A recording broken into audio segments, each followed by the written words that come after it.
उत्तर प्रदेश के बुलंदशहर का एक थाना लगता है औरंगाबाद और वहां पे एक गांव है बरारी। 28-29 जुलाई 2008 की ये बात है।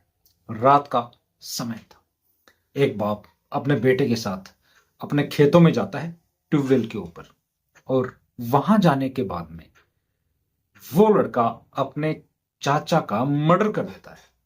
चाचा वहां पे सोया हुआ था।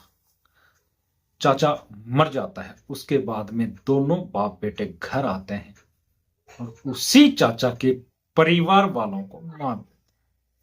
उन परिवार वालों में चाची की हत्या कर देते हैं। इसके बाद में एक जो भाभी होती है, जो कि प्रेग्नेंट होती है, उसको गोली से मार देते हैं। अपने चचेरे भाइयों को गोली से मार देते हैं। उनकी एक भाभी, उस लड़के की एक भाभी अपने छोटे बच्चे को गोद में लेके दूध पिला रही थी। उसी वक्त एक गोली मारी गई और वो गोली सीधा उस बच्चे को चीरते हुए उस भाभी को लगती है। दोनों वहीं मर जाते। उनकी ये फोटो उस वक्त न्यूज़पेपर्स में काफी वायरल हो जाती। जिसने ये फोटो देखी उनको बड़ा बुरा लगा कि कोई अपने ही परिवार के लोगों को इस तरह से मार सकता है। लेकिन उस लड़के ने ये सब कुछ कर दिया। अब जो लड़का था और लड़के का पिता, इन दोनों को पुलिस अरेस्ट कर लेती है। लड़का नाबालिग था, इसलिए उसको बाल सुधार गृह भेजा जाता है। लड़के के पिता को जेल हो जाती है। अब 2016 की ये बात है, उनके ऊपर केस चलता रहा। लड़के के पिता को 2016 में फांसी की सजा सुनाई गई, लेकिन उसने ऊपर की जितने भी कोर्ट्स हैं उनमें अपील की तो वो फांसी की सजा उम्र कैद में बदल गई। अब वक्त गुजरता है। 17 साल बाद वही लड़का एक और कत्ल करता है। जब ये नया कत्ल करता है तो उस वक्त इस पुराने कत्ल की भी चर्चा होती है कि ये वही लड़का है जिसने 17 साल पहले कुछ अपने ही परिवार के लोगों को मार डाला था। दोस्तों, अब इसी के ऊपर अपन चर्चा करते हैं। नमस्कार दोस्तों, स्वागत है आपका एनबी क्राइम अलर्ट में। दोस्तों, उम्मीद है सब लोग बड़े ही प्यार मोहब्बत से और अपने अपने घरों में सतर्क रहे। दोस्तों, आज की जो कहानी है वो है उत्तर प्रदेश के जिला गाजियाबाद का थाना है लोनी। लोनी से 500 मीटर की दूरी पर दिल्ली सहारनपुर रोड पर एक सर्विस लेन है। वहां पे एक बुजुर्ग आदमी जिसकी उम्र करीब 58 साल है, 58 ईयर ओल्ड, वो फोन पे बात कर रहा था। ये बात है 26 दिसंबर 2025 दिन के बजे हैं करीब 12:30। एक बाइक आती है, बाइक पे दो लोग बैठे होते हैं। जो बाइक चला रहा था उसने हेलमेट लगा रखा था और जो पीछे बैठा था उसने अपना मुंह कपड़े से ढक रखा था, कोई टॉवेल से या किसी और चीज से। वो दोनों आते हैं, उनके हाथ में एक रोड होती है, उससे उस 58 ईयर ओल्ड पर्सन को खूब मारते हैं। वो आदमी गिर जाता है और दोनों ने मुंह ढक रखा था। एक ने हेलमेट पहन रखा, एक ने अपने टॉवेल से उसको छुपा रखा था चेहरे को। दोनों को देख नहीं पाते। वो आदमी गिरने के बाद में लोगों से कहता है कि प्लीज हेल्प मी, बचाओ। लेकिन लोग वहां पे सिर्फ ये देख रहे थे कि इस आदमी को मार रहे हैं, लेकिन किसी ने बचाने की हिम्मत नहीं की। इसके बाद में उनमें से किसी एक ने पिस्टल निकाली और गोली मार दी। 2 गोलियां चली। 2 गोली चलने के बाद में वो आदमी मर जाता है। इसके बाद में वहां जो भीड़ थी, जो वो सब कुछ देख रही थी, उसने पुलिस को फोन किया 112 पे। पुलिस आती है अपनी टीम के साथ। पुलिस आती है अपनी टीम के साथ में फोरेंसिक डिपार्टमेंट वाले आते हैं, डॉग स्क्वाड आता है, सब लोग वहां पे आते हैं। इसके बाद में अब पुलिस ने जांच की, देखा तो पाया गया कि जो मरा है आदमी, उसका नाम योगेश कुमार है। लोनी थाना क्षेत्र का अशोक विहार का वो निवासी है। मूलतः वो बागपत के पास का एक बड़ा सा गांव है, वहां का रहने वाला है। 31 जुलाई 2025 को आगरा से इंडियन एयरफोर्स वारंट ऑफिसर से वो रिटायर होता है। इसके बाद में उसके उस योगेश कुमार के परिवार से मिला जाता है, तो वहां पे उनकी पत्नी मिलती है जिनका नाम होता है लता। एक बेटा नीतीश होता है जो आर्म सॉफ्टवेयर इंजीनियर है दिल्ली में। इसके अलावा एक बेटा और होता है गुड्डू, उसका नाम गुड्डू होता है, जो कि कस्टमर रिव्यू मैनेजर होता है, जो कि एक प्राइवेट कंपनी में काम कर रहा होता है। इनकी एक बेटी होती है प्रीति। जो प्रीति है वो शादीशुदा है। अब कुल मिला के यहाँ पे दो बेटे, वो लता और वो आदमी, 4 लोग रह रहे थे। पुलिस ने पूछा कि क्या आपको किसी के ऊपर शक है, किसी पे अगर शक हो तो हमें बताओ। लेकिन उन लोगों ने कहा कि हमारे पापा तो अभी कुछ महीने पहले रिटायर होके आए हैं और वो तो यहाँ रहते भी नहीं थे, हमारी तो किसी से कोई दुश्मनी है भी नहीं। जब पुलिस को ये सब कुछ बताया जाता है तो पुलिस भी चक्कर में पड़ जाती है कि आखिर किसी ने मर्डर किया तो क्यों किया। अब पुलिस ये कहती है कोई बात नहीं, आप लोग अज्ञात आदमी के खिलाफ एफआईआर दर्ज करवाइए। बेटा एफआईआर दर्ज करवा लेता है।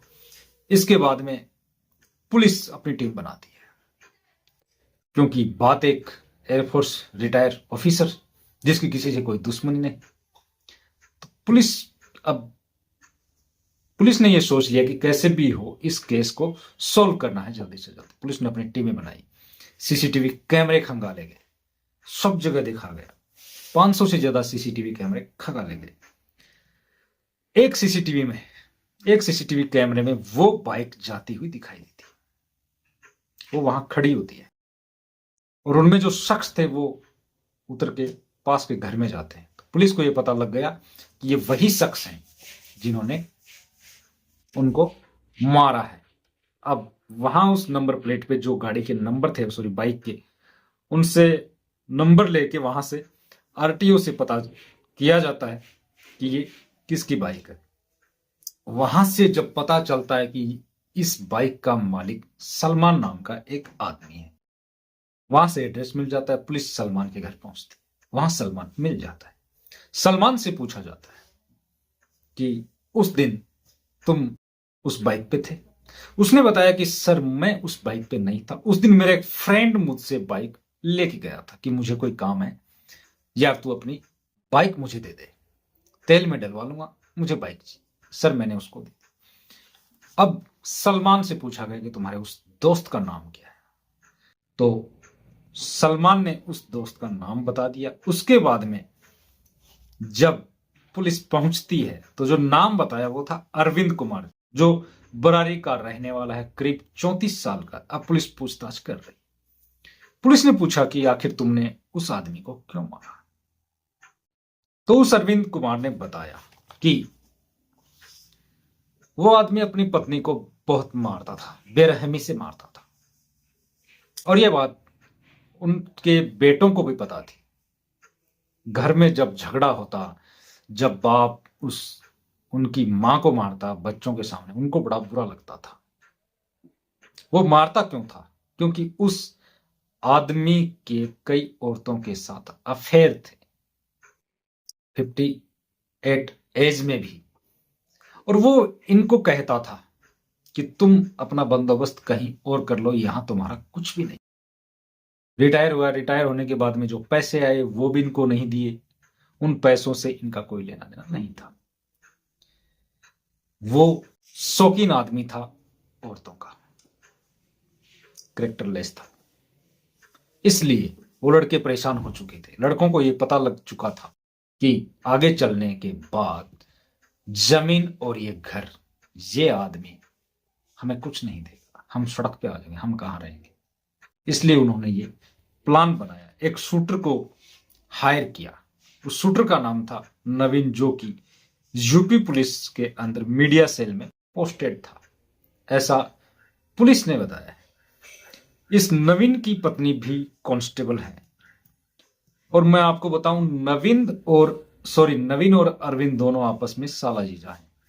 लेकिन जब पुलिस ने इंक्वायरी की तब ये बताया गया इस नवीन की औरत ने और अरविंद ने कि इसमें नवीन का कोई रोल नहीं, नवीन का इसमें कोई रोल नहीं है, रोल पूरा का पूरा अरविंद का ही है। लेकिन पुलिस ने उन दोनों बेटों को ढूंढने की कोशिश की तो वो फरार चल रहे हैं और ये नवीन भी फरार चल रहा है। इन तीनों की तलाश जारी है। जब अरविंद के बारे में पूछा गया, जब अरविंद के बारे में इंक्वायरी की गई तो 17 साल पहले का वो केस भी याद आता कि इसने अपने ही चाचा के परिवार के लोगों को कितनी बेरहमी से मार डाला था। इसको ये पता लग गया कि ये आदमी कोई शरीफ आदमी नहीं है, इसने बड़े गुनाह किए, लेकिन उस वक्त ये नाबालिग था इसलिए ये बच गया। जिसको ये पता लगा कि ये आदमी इस तरह से था, सबने बड़ा अचंभा किया, क्योंकि उन जो 50 ईयर ओल्ड आदमी थे वो, उनकी सोसाइटी में अच्छी खासी इमेज थी क्योंकि वो इंडियन एयरफोर्स में एक ऑफिसर थे, लेकिन उनकी आदतें खराब थी, इसलिए उनके बेटों ने परेशान होकर ये कदम उठाया। दोस्तों, नवीन और उन दो बेटों गुड्डू और नीतीश, इनकी पुलिस सर्च कर रही है, पुलिस उनको ढूंढ रही है, लेकिन वो अभी मिल नहीं रहे। पुलिस को बड़ा अचंभा होगा कि एक लड़का अरविंद, जिसने 17 साल पहले इतना बड़ा क्राइम किया था, आज 17 साल बाद में उसने फिर से क्राइम कर दिया। दोस्तों, इस तरह की कहानी सुनाने का मकसद आप लोगों को परेशान करना नहीं है, लेकिन देश दुनिया में क्या होता है ये खबर आप तक जरूर पहुंच लीजिए। तो ऐसे ही खबरों को देखने के लिए देखते रहिए एनबी क्राइम अलर्ट। तो मिलते हैं एक नई कहानी के साथ, तब तक के लिए जय हिंद, जय भारत।